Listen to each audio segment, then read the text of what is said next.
What's up mga kaidol? Banatidoy is back mga kaidol. At ito na yung pinakahintay natin mga kaidol, no? Yung mga DDS vlogger mga kaidol na mga bubo at tanga nag-iyakan na sa House of Representative mga kaidol. Kulang pa mga kaidol yung mga DDS vlogger mga kaidol. Kulang pa ng 11 mga kaidol na hindi umatin sa hearing mga kaidol. At itong umatin sa hearing mga kaidol, nag-iyakan na mga kaidol.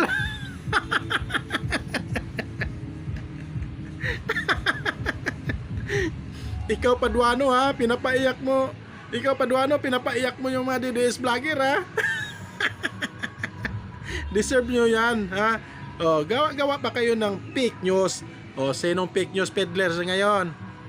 Fake news peddlers ngayon, DDS vlogger lang po, no? Ang DDS vlogger lang po ang gawa ng fake news dito sa ating bansa, no? Kaya deserve nyo yan na umiyak kayo dyan sa House of Representative.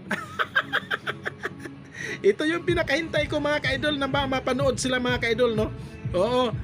Ito, una, ipakita ko sa inyo yung una mga kaidol. Unang umiyak. 1, 2, 3, let's go! Panoorin natin mga kaidol. Unang umiyak. Ito, panoorin natin mga kaidol. You in contempt. I apologize, sir. And tulad nga po ng sabi ko kanita, sa susunod po ay maghahanap na lang po muna tayo ng mga under Yun. oath. At Okay hindi to, po ha? tayo magre-rely sa mga balita ng news. Salamat na lang. po. Okay po. Kaya Maliwanag fake po. news. Yan ang ibig sabihin, non-fake news. Ito, tutuloy ko ha. Salamat din po, Your Honor. Ito sinabi nyo, ikaw, binanggit mo na ito ha. And this is something that you should apologize also. Anong sabi mo? Do not let these criminal forces twist reality to turn a strong, decisive leader into a monster. Now let me ask you, who are these criminal forces? Ms. MJ, please answer. Okay. I have this, kasi tulad ng sabi ko, ito po ay mga reaction at opinion ko lamang. Well, therefore At, you apologize because this is okay not po, true. sir. Okay, sir. I apologize.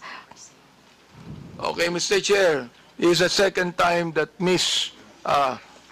MJ has apologized. I hope that next time, kayong mga vloggers, wag kayong magbibigay ng opinion lang, impression ninyo. Ibigay nyo yung katotohanan, may dokumento kayo.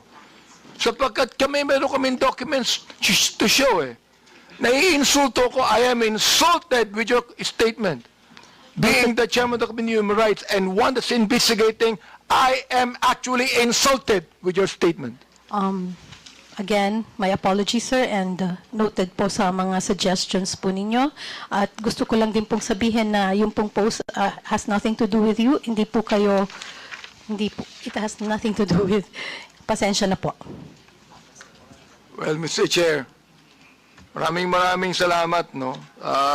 Yung binabanggit mong nothing to do with me, pero yung tinawag mong criminal forces, kasama kami dun ikaw naman, mag-isip naman kayo. Ang hirap nito, Mr. Chair, itong mga vloggers na iba, ito ang mga tanga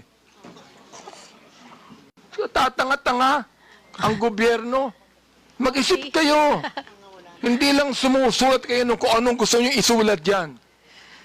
You're telling us, yung criminal forces, gusto kong sabihin ngayon, Mr. Chair, publicly, ikaw ang tanga. Okay, Your Honor, pero Mr. Chairman. Mr. Chairman.